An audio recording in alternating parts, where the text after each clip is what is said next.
皇上还不回行宫吗？朕缓些自会回去。皇上在生臣妾的气。朕在想啊，这让李煜给皇后送的糕点，也是无用啊。朕知道你要说什么。朕这大半生都在宫中度过，无一日不是严守规矩，恪守法度。如今见到一宫外女子，活色生香，秩序横生，朕才一时起了兴致。可皇后却偏偏要来闹，闹得彼此尴尬，连朕的脸面都不留了。臣妾来闹，臣妾就是为了皇上的颜面和圣誉才过来的。刚才出去的女子，衣上绣着团龙纹，手背上贴着水仙花帛，都是皇上许的吧？那又如何？这女子在城中到处炫耀，惹得人人风行效仿，大家都在议论皇上为胡和青楼女子取乐，传得不堪入耳。她不顾惜皇上的声誉，难道皇上自己也不顾惜吗？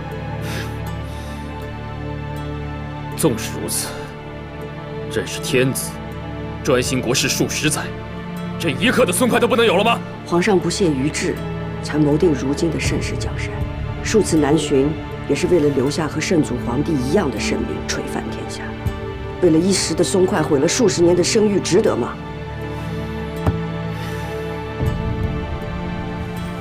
臣妾身为中宫，恳请皇上勿要任性，爱护龙体，顾惜声誉。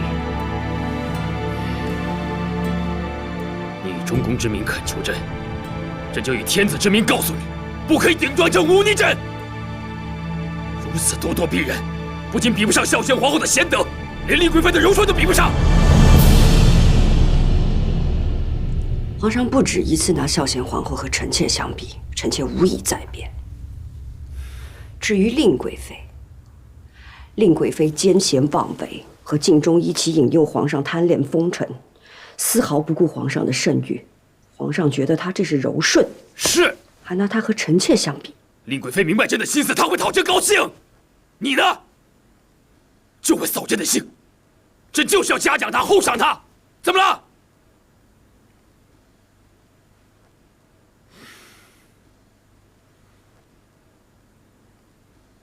你瞪着朕做什么？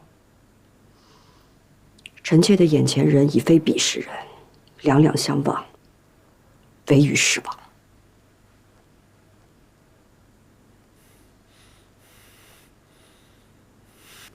这几年，你一直过得不高兴，一直违逆朕。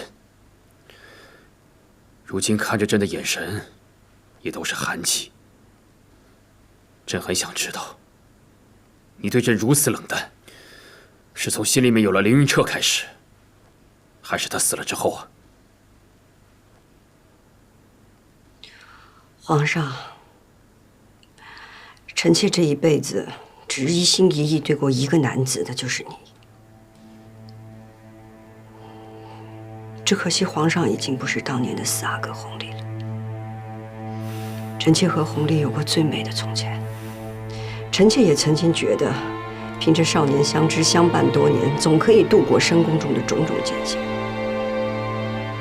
可如今算是看明白了，再深的情谊，也被皇上的疑心和彼此的消磨耗尽了。那你又是从前的秦英吗？朕的秦英不会像你这个样子。朕的秦英与朕相知相惜，理解朕，体谅朕。你看你现在，一点秦英的影子都没有。朕甚至觉得与你形同陌路。是，秦英早就不在了。如今做着皇上的皇后，实在是太累太倦了。皇后凭什么说累了倦了？啊？你是朕亲封的皇后，朕让你母仪天下，你还有什么不满足？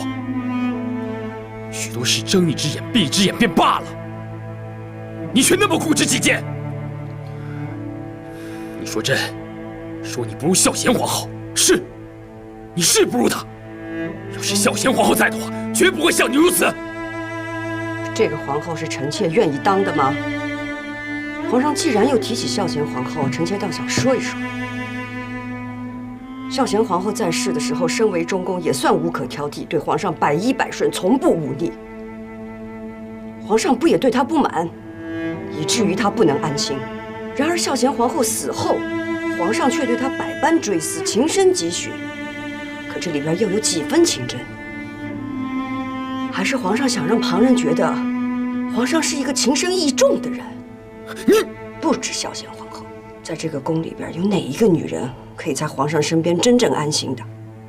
就算是荣嫔，皇上曾经如此疯魔，对她又是真的爱惜吗？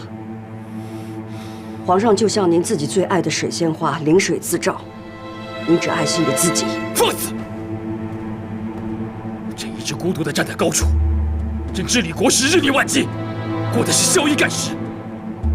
整个后宫里，朕不爱惜自己，又有谁会爱惜朕呢？人人只会算计，还要图谋朕，又有谁对朕是真心的呢？这宫里无休无止的猜忌争斗、算计背叛，确实让人厌烦。可是皇上难道不知道，这一切都是因你而起吗？皇上在这其中又全无算计吗？淑妃是真心爱慕皇上的，可皇上从一开始就假借坐胎药，避免淑妃有孕，以至于12个体弱，不治早夭。淑妃也跟着绝望自焚。纯惠皇贵妃，纯惠皇贵妃是真心守着皇上的孩子，可皇上却只因为一枚珠花，从未停止对纯惠皇贵妃的疑心。之后也是因为皇上对荣嫔的疯魔，断了永璋和纯惠皇贵妃2条性命。还有臣妾，臣妾一路陪着皇上走到现在，从来不曾对皇上有过谋求算计。皇上却一直怀疑臣妾和凌云彻，认为臣妾和凌云彻有私情，对凌云彻百般折磨，对臣妾也是万般羞辱。你还有一丝一毫对臣妾的信任吗？可这一切都是因为皇上你自己的疑心。清白2个字，臣妾都说倦了。你还敢提他？哼！永基是你的儿子，他亲眼看到凌云彻与你那般了，你还要朕怎么样？朕们要他的性命，留住你的后位，已经算是给你脸面了。皇上是给臣妾脸面吗？皇上是给自己脸面吧？你总有这么多的说辞，其实刚愎自用、薄情寡信、自私虚伪是你，疑心深重的更是你。放肆！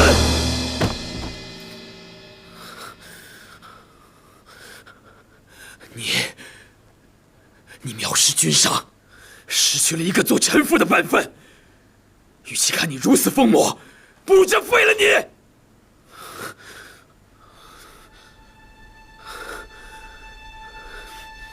不用皇上废了臣妾，臣妾做这个皇后已经做得厌烦疲倦，不想再忍了。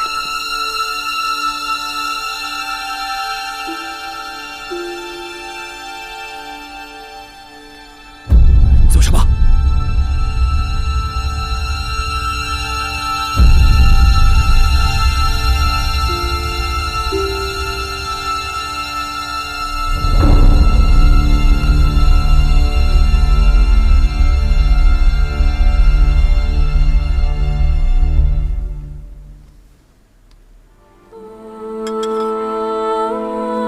如意，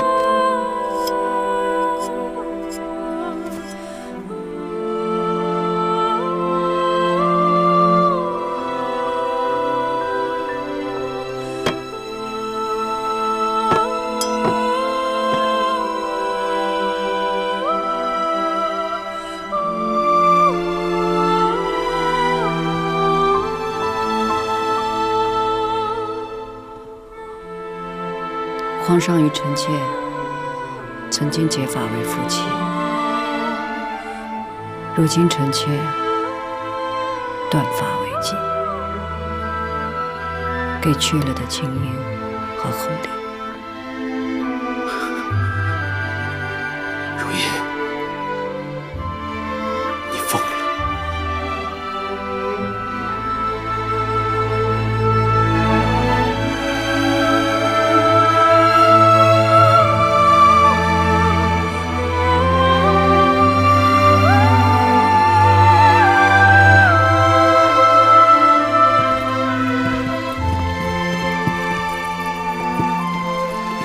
公主，贵妃娘娘，怎么回事？怕是又出大事了。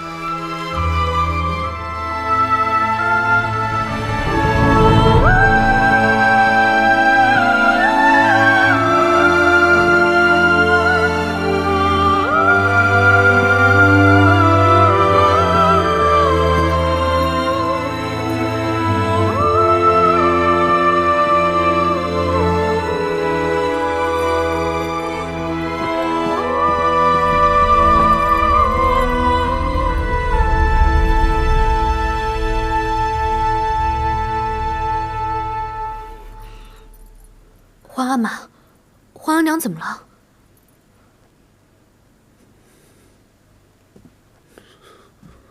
皇后心机疯魔，居然当着朕的面做出断发这种大逆不道的事情。断发！皇上，我满人唯有大丧时才可断发。皇上您还健在，皇后娘娘怎么做出这种大逆不道之事啊？金宝，奴才在。传朕旨意，皇后不堪中宫重责，明天一早，命伏龙安送回宫中医治。每朕的旨意，不许出仪关宫半步。令贵妃今为皇贵妃，设6宫事。这，谢皇上恩典。你们都下去吧，朕想静静。儿臣告退。臣妾告退。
快点，快点！等一下，等一下！奴才伏龙安见过尹妃娘娘、容嫔娘娘。容本宫和容嫔跟皇后娘娘说2句话。这……你是何家公主的额驸，纯惠皇贵妃的女婿，你可别忘了，是谁冒着雨去救了纯惠皇贵妃？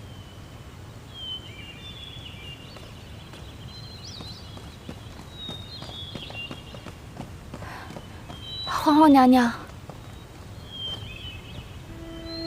怎么会这样？终究还是到了这一步。你们要顾好自己，不要受本宫牵连。皇后娘娘回宫，我已经派人告诉宫里的五阿哥和于妃娘娘，也好多个照应。多谢。两位娘娘，时候不早了，该启程了。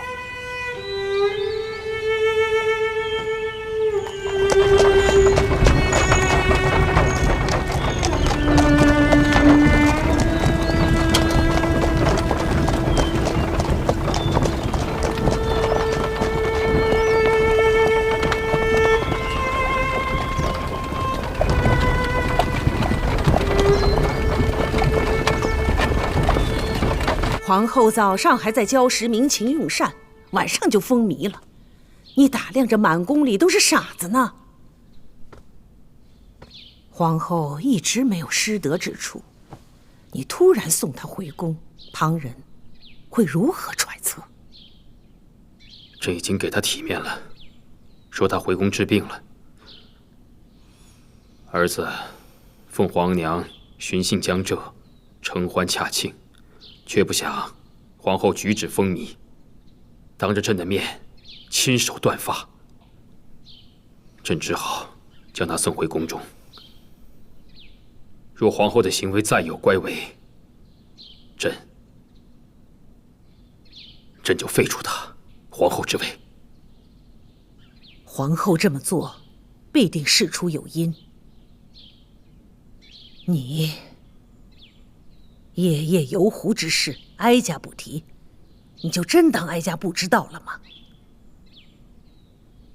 人已经送走了，听说都出家当了姑子，非得把一个个妙龄女子逼到这般地步，实在太过。皇后心慈，才留了他们性命，叫哀家说杀了他们挂在城墙上示众也不为过，才好堵了百姓们的嘴。额娘，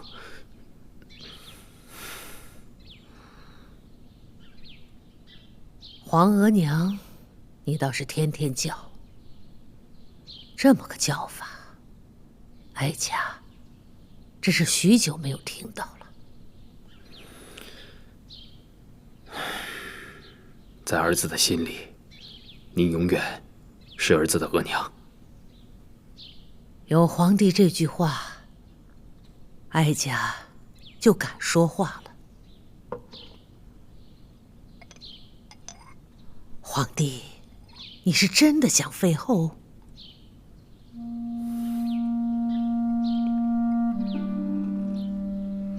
废后乃是失德之举，于国祚更是不祥。想世祖皇帝一生，最为人诟病的，并非独宠董鄂妃，而是废了第一位博尔济吉特皇后。大清开国100年，废后就为那一次。皇帝千万不能步世祖皇帝的后尘呐！失德的是皇后，不是朕。皇后背德不逊，与朕不同心，而且还犯了国之大忌，亲手断发，这实在是忍无可忍。满人断发，一为国丧，二为夫丧。皇后出身大家，这件事情的确是做得太没有分寸了。但她为何如此？你想过吗？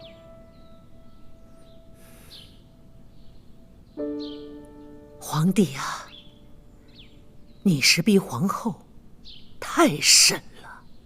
皇后如此狂悖，叫朕如何能忍？夫妻本为一体，若是废后，则天下臣民不安。如今又才出了游湖的艳闻，在这个节骨眼上，你要废后，让天下人如何揣测？这游湖之事，真是受了晋中的怂恿，是儿子轻率，儿子认错，朕已经叫皇贵妃去处置晋中了。既然处置了晋中，那就是皇后无罪。民间休妻，尚要有7出之条，皇帝如何昭告天下废后的因由？废后乃是失德之举，天下臣民言之凿凿，为君上者如何能不忌讳？皇娘从前就不喜欢如意，朕要封如意为后，皇娘就不赞成。可如今朕要废后，皇娘怎就不允许了呢？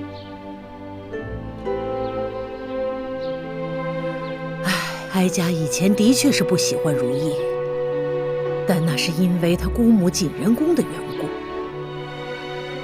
当年哀家不赞同立如意为后，为的是皇帝。如今哀家不赞同废后，为的也是皇帝。皇帝当年那么坚持要立如意为后，如今又怎不喜了呢？皇帝就不怕旁人议论，说你对皇后是色衰爱弛的缘故？变的是如意，不是朕。即便如此，相伴10载的情分，皇帝也不顾念了。朕不是不顾念，是皇后言行不当，一言一行都不像个国母。皇帝啊，你和皇后彼此分分寸寸都互不相让，就是因为太在意了，因为在意而废后。皇帝，你觉得值不值当？且废了乌拉那拉氏，又有谁才能继位为皇后？难不成皇贵妃？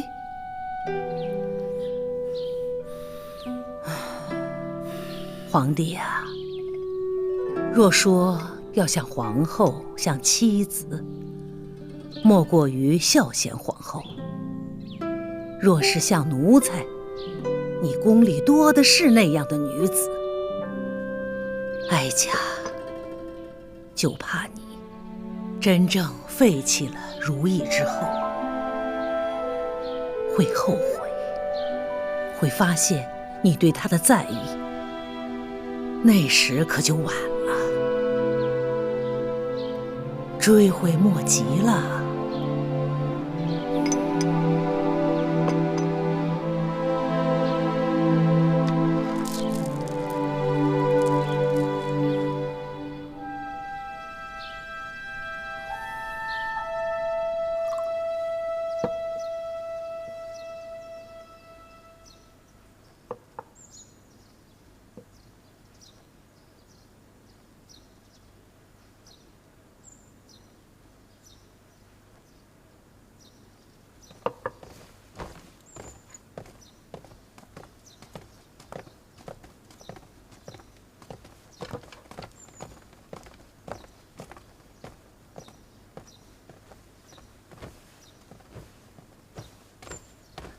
令主儿，您终于来了，您得救奴才出去呀。那是自然的。对了，关了一夜，一定饿了吧？要不要吃点东西？不了，那个出去要紧。事情怎么样了？敬重公公，皇上已经把皇后娘娘赶回宫中，现在我们主啊，已经是摄6宫事的皇贵妃了。皇贵妃，皇贵妃好。皇上这可就是有心要废后啊！奴才一定扶着您的手，走到中宫的宝座上去。本宫自然会登上后位。走吧。哎，皇贵妃，走。皇贵妃，皇贵妃，令主。您真的是太厉害了！我跟您说，王臣，你这是做什么？令主，咱们可不敢做什么。皇上要你死，本宫不过是奉旨罢了。令主，你得向皇上求情，你得救奴才呀！本宫为什么要求情？令主，本宫比任何人都想让你死。这般忘恩负义，我做鬼也不会放过你。那也得做个有本事的鬼才行。放开我！你们以为替他做事情会有什么好下场吗？不得好死，不得好死！是你不得好死，本宫可好好活着呢。你不得好死！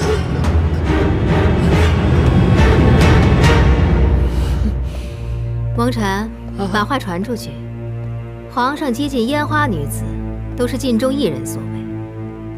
本宫只不过是秉公办事，除掉这个蓄意媚上的祸害。这……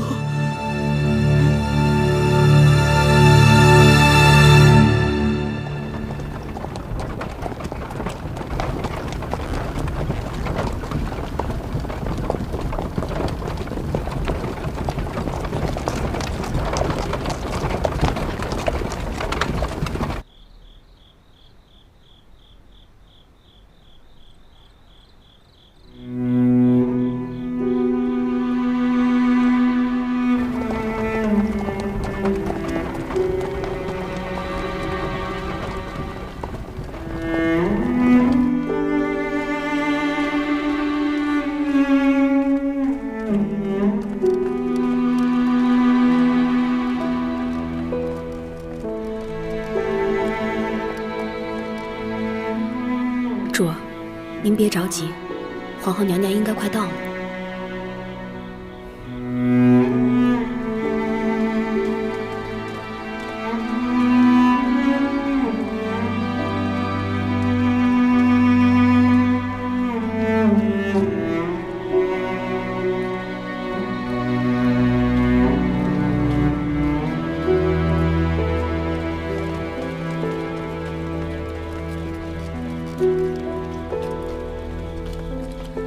请皇后娘娘安。容佩，奴婢在。直接入宫。是。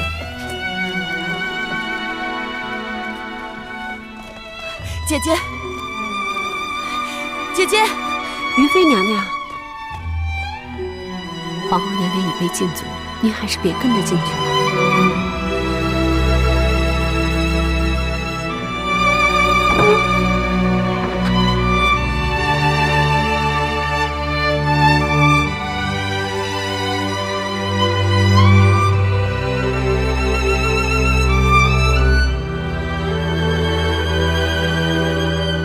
翊坤宫怎么这样寒酸了？内务府的人怎可以如此对待娘娘？皇上尚未废后，他们便这般迫不及待吗？于妃娘娘，您还是请回吧。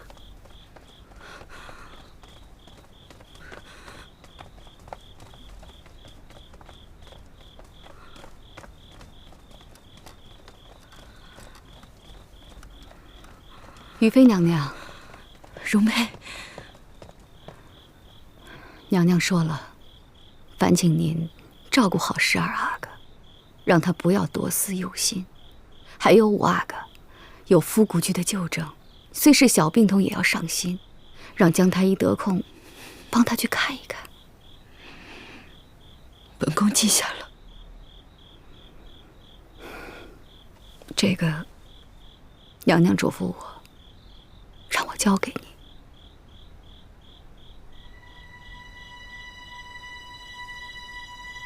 这里面一针一线都代表我对你的心意，绣得真是精巧，我一定会好好留着的。蓝色的梅花是我，粉红色的是你。姐姐有说什么吗？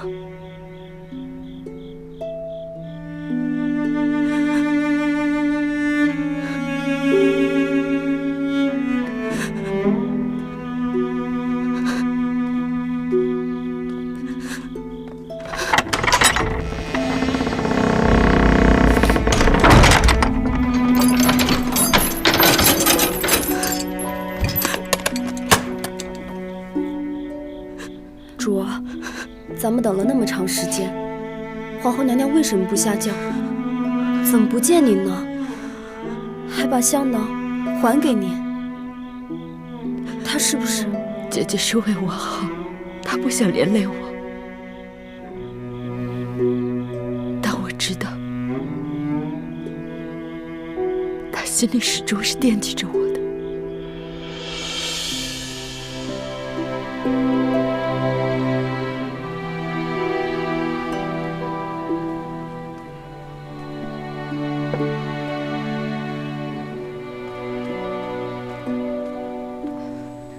娘娘，您的吩咐，奴婢都转告于妃娘娘了。宫里的布置虽然寒酸，但奴婢想，于妃娘娘也一定是尽心尽力过的了。皇上的废后之意昭然若揭，内务府最痛上意，也只能如此了。娘娘方才对于妃娘娘如此冷淡，您这么做是不想让皇上迁怒于她。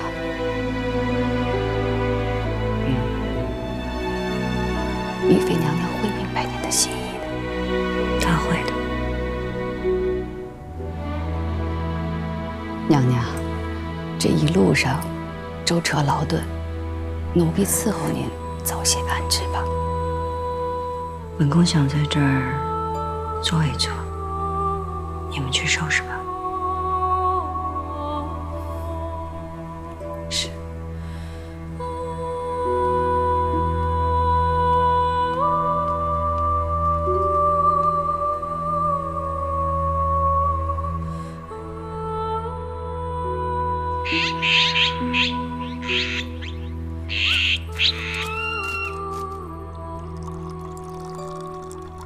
额娘，皇额娘的情形，十二弟知道了吗？我自然不敢让他知道，暂且还是先瞒着他吧。自从上回凌云彻的事情之后，你十二弟心思极重。若是再要起了念头，生病或怎么的，我怎么对得起你皇额娘？额娘思虑的是，那皇额娘那儿怎么样了？你皇额娘昨夜已经让玉虎还有福龙安给送回来了。虽然荣嫔已经让人连夜通知我，但内务府那一边也奉了圣旨，撤了翊坤宫的布置，连李煜也因为和你皇额娘亲近，被皇上以办事不力为由打发去了圆明园。姐姐这回进驻，怕是要难受了。跟红顶白是宫中惯来的风气，皇额娘还如此失势。听巡宫那边的消息，怕皇阿玛真是动了废后的心思了。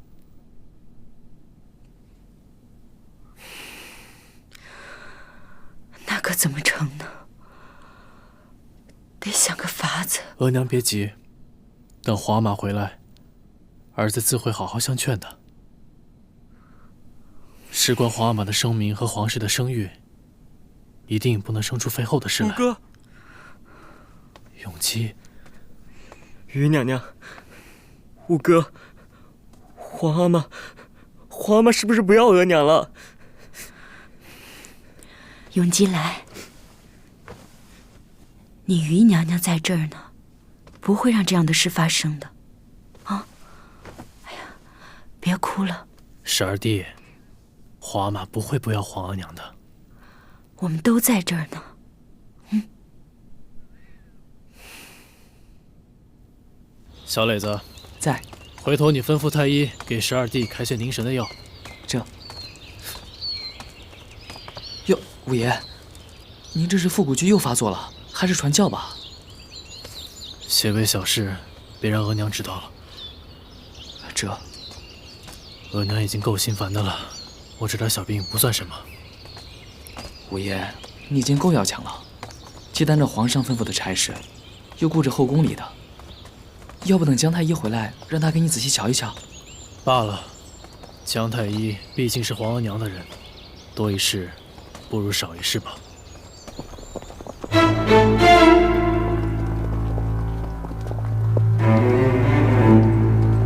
皇上万岁万岁万万岁！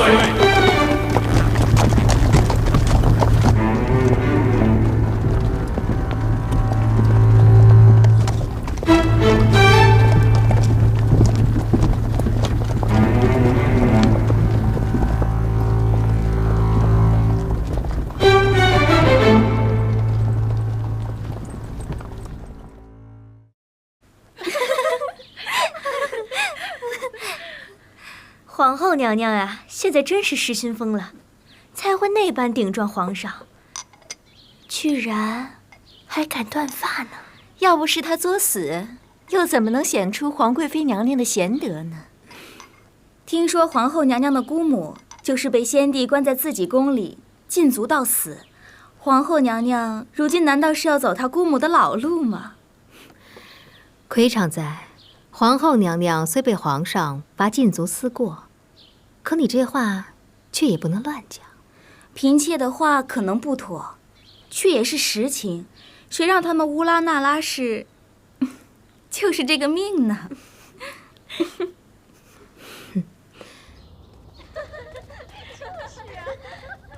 永寿宫这么热闹，可不是，新封了皇贵妃摄六宫之事，这可是当年翊坤宫娘娘的做派，只差一步就是皇后了。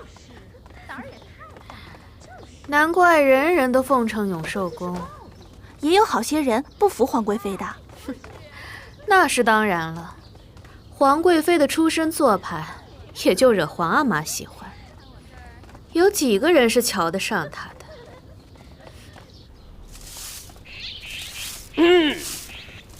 就是他们2个了。从今儿起，不必再在翊坤宫伺候，给我带走！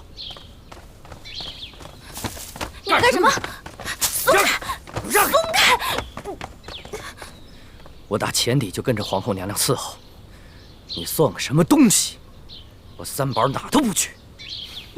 不去？我算什么东西啊？我什么东西都不算。可是皇贵妃的意思，谁敢违抗？皇贵妃也不是皇后，她说了算吗？你这闹什么呢？来带走三宝和云芝。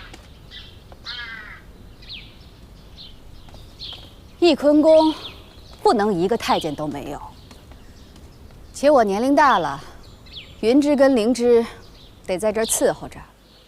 按照翊坤宫眼下这个情况，留下你和灵芝也就够了。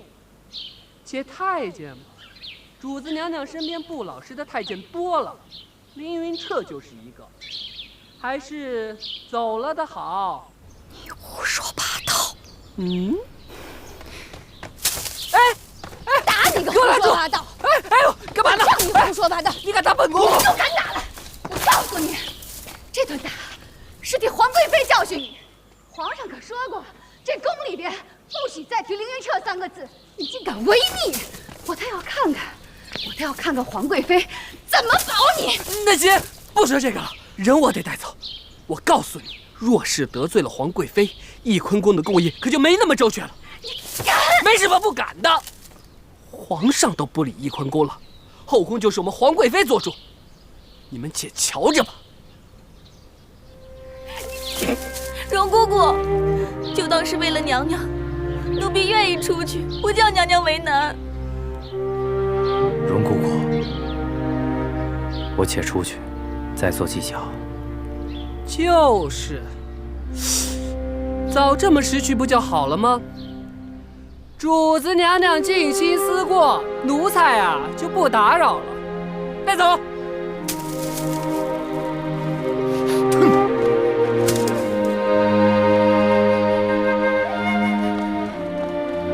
这算什么？皇上到底还没有废除娘娘，为何只剩下咱们2人？答应还有个太监伺候，娘娘连这点体面都没有了。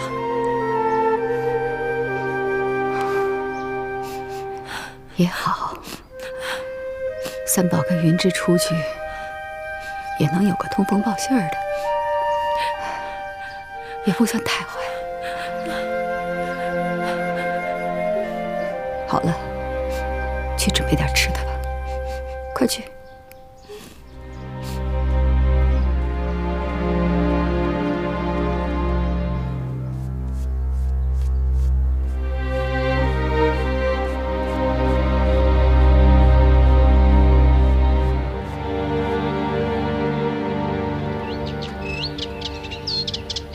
办事大臣萧成勒索韩部百姓一事，儿臣已经查清楚了。萧成已被夺职，也算平息了民愤。那就好。政治天下就是为了各不融洽，和睦一心。此次萧城勒索百姓事小，但影响甚坏，不杀不足以平民怨，也告诫各部官员针对各部的一视同仁之心。皇阿玛对荣娘娘一直关怀备至，也算是对寒部百姓的一种安抚了。好了，这些日子你查萧城的案子也疲累了，下去歇息吧。皇阿玛，儿臣想向您求个恩典。何事啊？儿臣在司库房看到了三宝公公。哦，他不在翊坤宫伺候了。儿臣想着宫人调度的小事，皇阿玛果然是不知道的。这些事情自有皇贵妃打理。皇阿玛，儿臣别的不敢说，但求皇阿玛看在12弟的面子上，善待皇额娘。你在替他求情？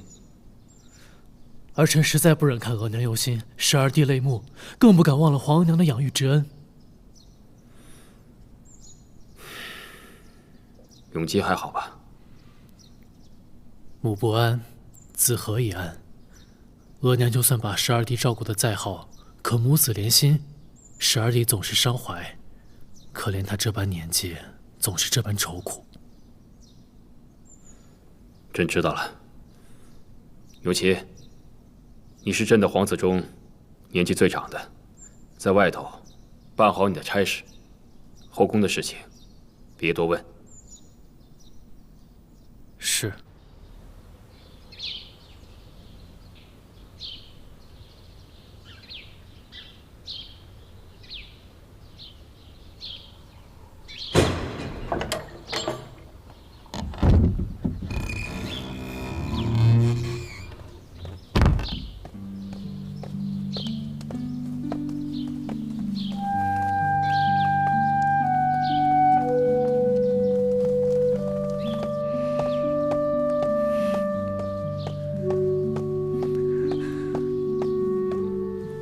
姐姐，你怎么进来的？永基跟永琪向皇上求情，容妃也帮着说话，我才进来的。起来吧。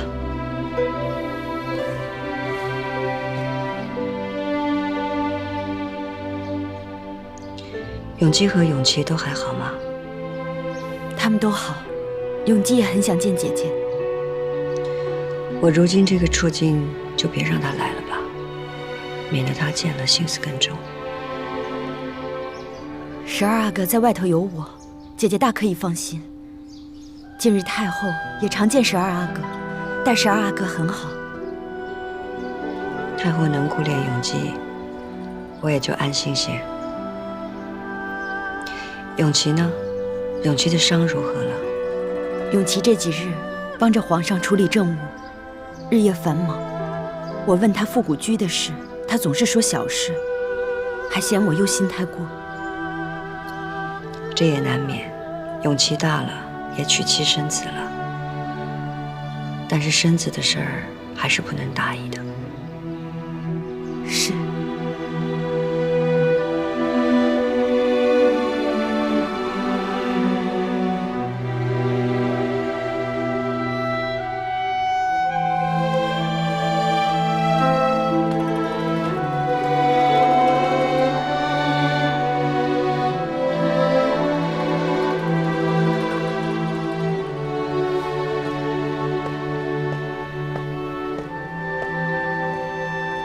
姐姐，我让叶心多准备了几床被褥，还有一些平时穿戴的衣物。索性也亲手为姐姐缝制了一些贴身的衣裳，我一并交给灵芝了。多谢你，这儿的吃穿用度也都周全，往后也不用怎么费心了。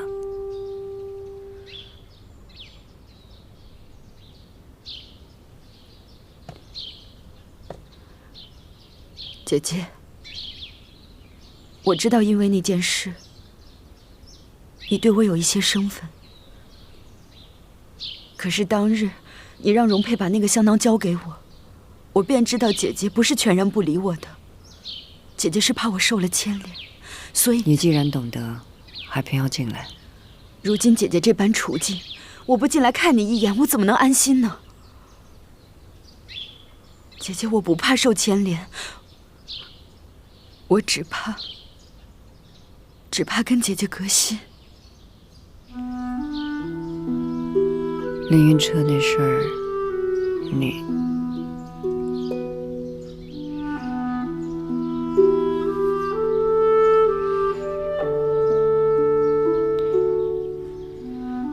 你我姐妹这么多年，我怎么会真的跟你隔心呢？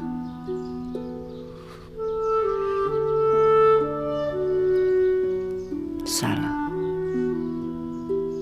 这事儿就不要再提了。从今往后，咱们都不要再提了。我如今这个样子，你们还是跟我离远一些比较好。今日见了，下回也不要再费尽心思再到这儿来了。姐姐，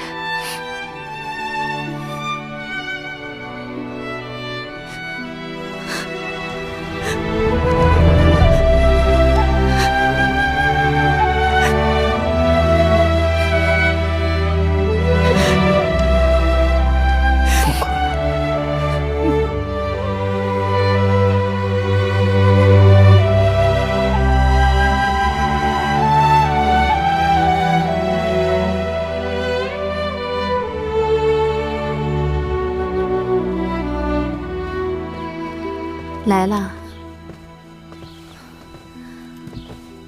给令妃娘娘请安。坐下吧。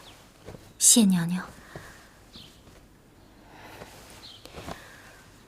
我阿哥的身子如何了？王爷的身子已经大不如前了，腹股局已经发作了好几次。妾身每夜都要给王爷换药帖。太医说，如果只是静静养着不受寒，还有3分可治。这太医说只有3分可治，那就是强弩之末了。我阿哥如此，也是你事情做得好，你额娘的仇也就快报了。是啊，妾身就要给额娘报仇了。可妾身也时常忍不住想，如果这五阿哥不是仇人的儿子，该多好。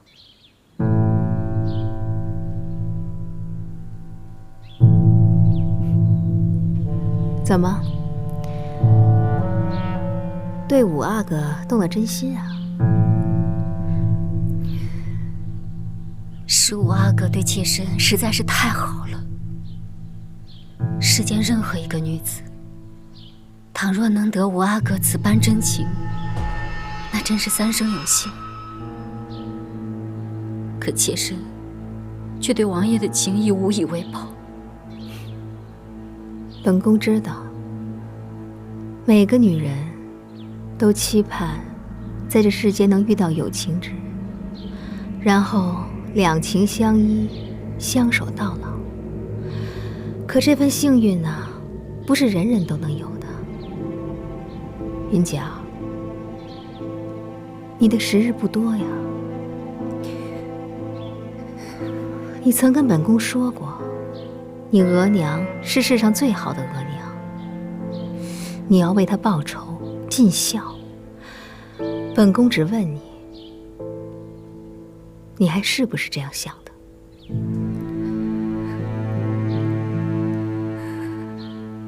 你不答，本宫就当你还想着。如果你还想着，那你要不要继续做下去？在你不多的时日里，完成为你额娘报仇的最后一步。妾身当然想为额娘报仇。妾身苦苦撑着身子直到现在，无非也就是靠着这点心愿。可为什么给额娘报仇就一定要王爷的命呢？本宫知道你的痛，在这世上，尤其是在宫里，谁不是痛到了极处，舍了挚爱，才能完成一点点心愿？若不想痛，那便只有将心愿舍了，便什么都不用做了。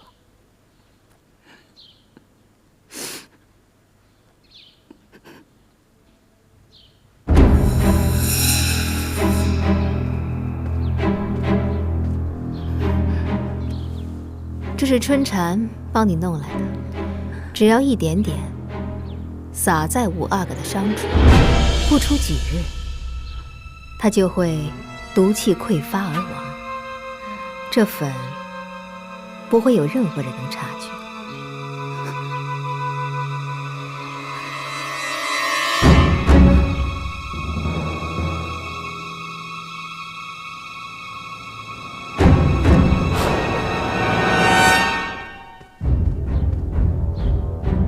一切都是你自己的事儿，这东西要不要、用不用，也是你自己拿主意。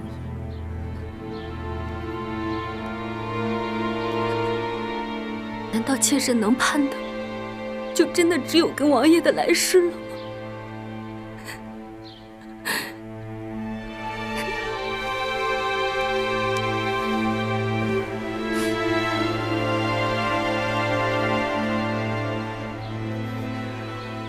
也许永琪不再痛苦，你们来世还能早日相聚，再续你们今世的前缘吧。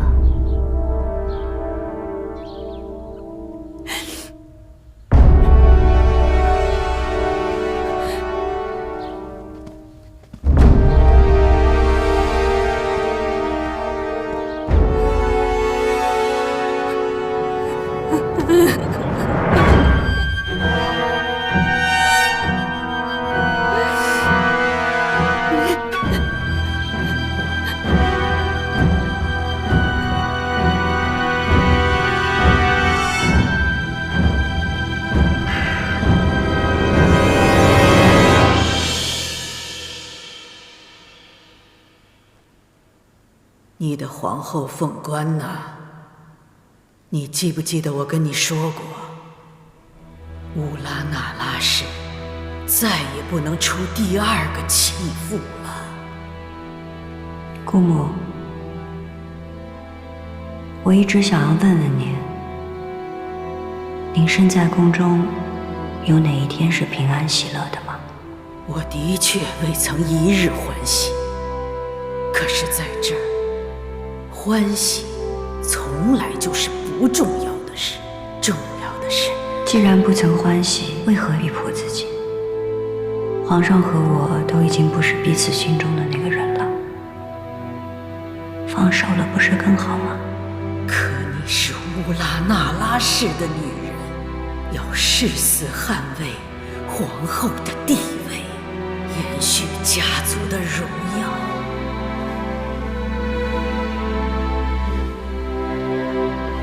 家族的荣耀。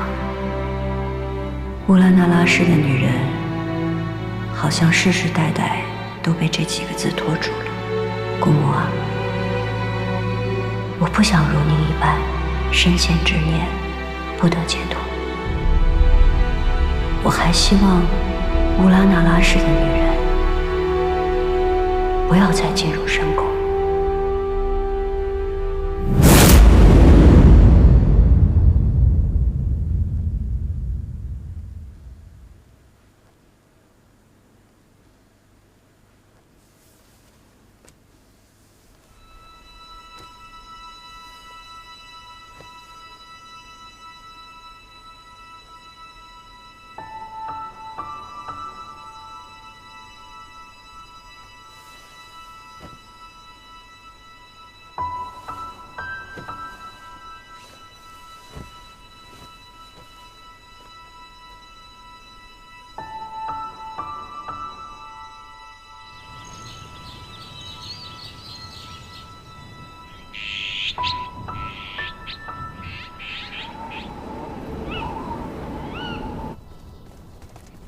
自从皇帝禁足了皇后，这都半年了。前朝多少大臣进言，说要废后的，被皇上贬斥了；说要解了皇后禁足的，也被降俸降职了。如今这前朝可真是安静了，连个说话的声音都没有了。那太后您还心烦？没声音就是没定断啊！唉，皇帝也该想明白了，早点儿把皇后给放出来。弄成这样，多尴尬呀！皇上呀，这是等着皇后主动低头认错呢。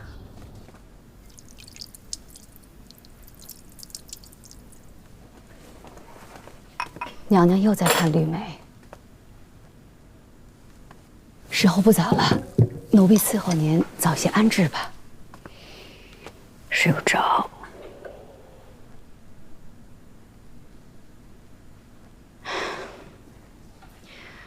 奴婢还一直想问您呢，怎么这么喜欢这盆枯了的绿梅啊？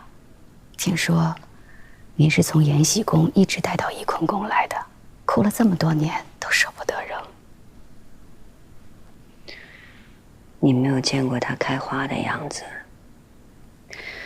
当年皇上把这送给我的时候，满枝绿莹莹的，好看极了。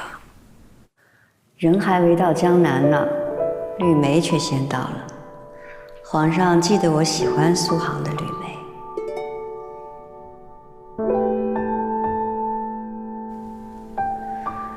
我也仔细的养着，过了没多久，它还是死了。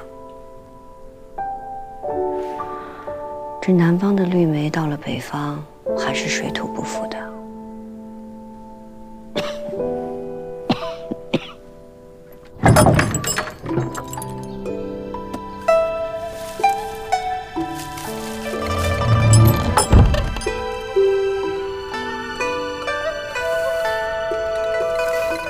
五阿哥真是有心，人虽不能来，但知道娘娘礼佛，每隔3日必有新鲜的花卉和檀香送进。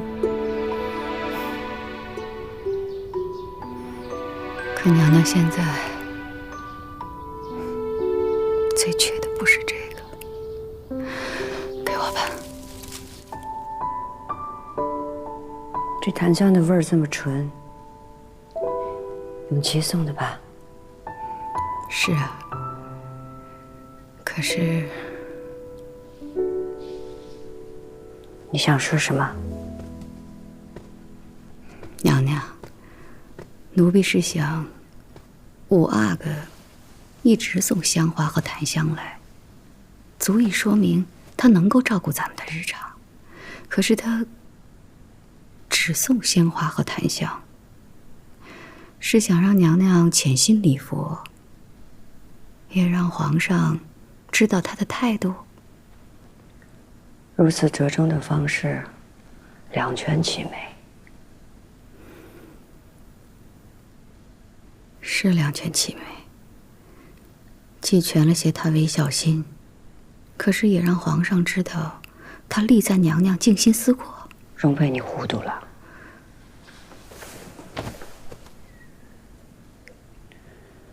永琪天资聪慧，从小争气，才得了皇上的器重。如果此时因为我而受到牵连，是万万不能的。奴婢明白了，怪奴婢想得不周，还望娘娘原谅。那换儿去吧。是。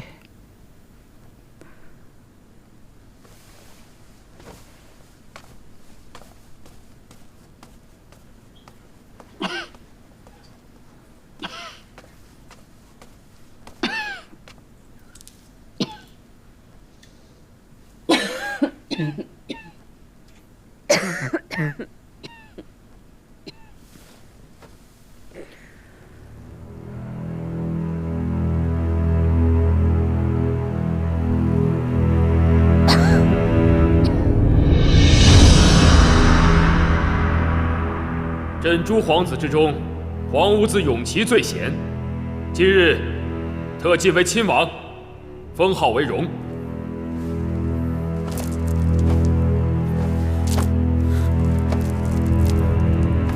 儿臣多谢皇阿玛。恭喜皇上，恭喜荣亲王。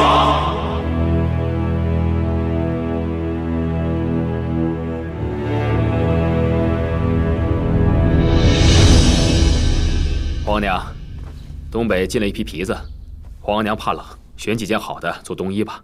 皇帝有心了。福驾，哎，跟我下来吧。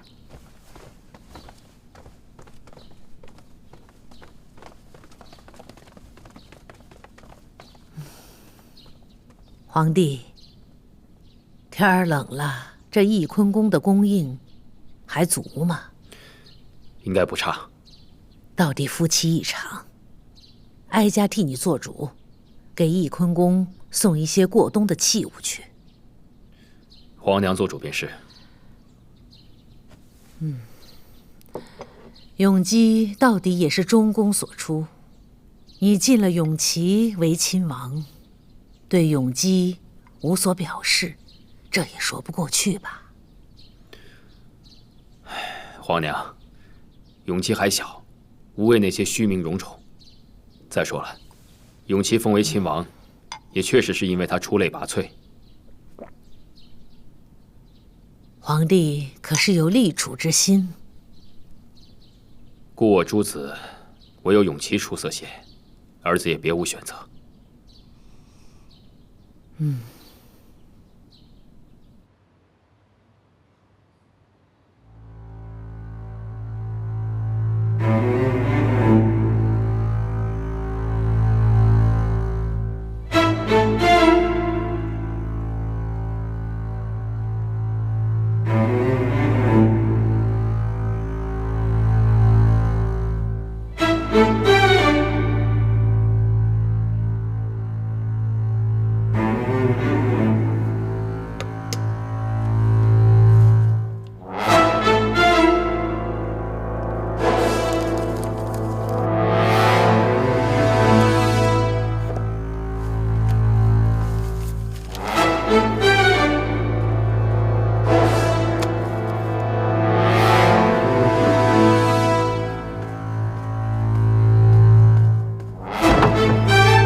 也不知道是不是年纪大了，本宫这回遇喜啊，总是腰酸背痛的。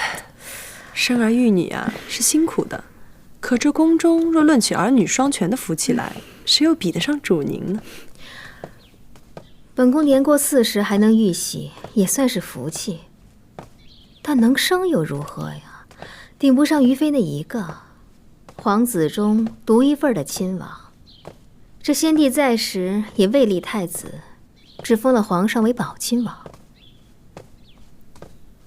论起来，翊坤宫是五阿哥的养母，可若熬到了五阿哥登基，那位还没被废后，立刻就成了母后皇太后，到时您还只是个皇贵太妃。你真以为她有了五阿哥这个养子，就一定能当太后吗？皇上给五阿哥封的是什么封号？皇上封的是荣亲王。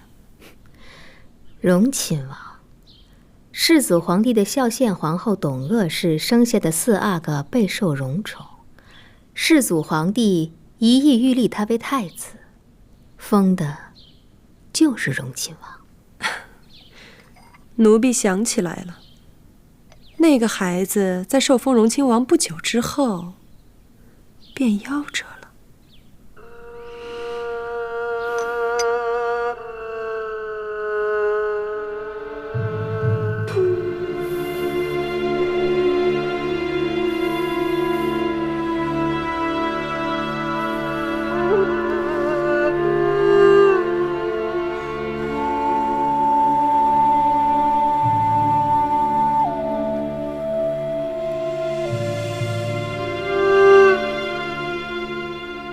撒在五阿哥的伤处，不出几日，他就会毒气溃发而亡。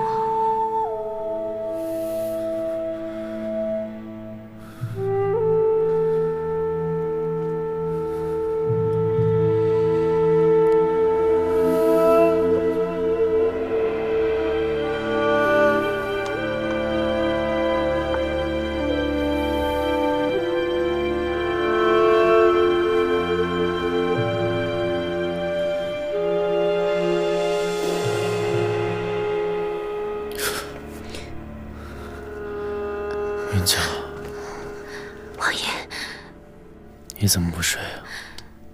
您怎么这么疼？妾身去叫福晋。不用，你陪着我就好了。那妾身给您倒点水。也好。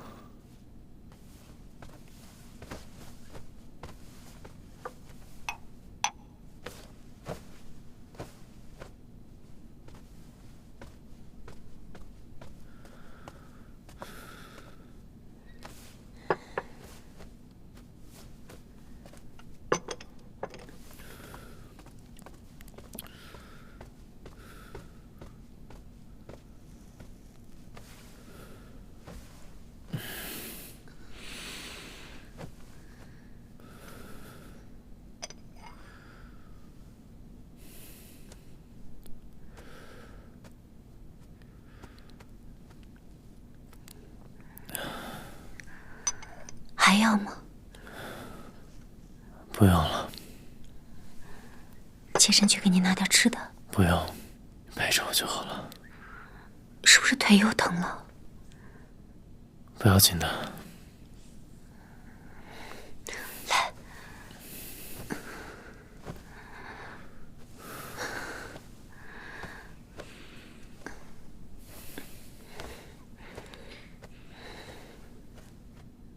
安心睡吧，妾身就在这儿陪你。嗯。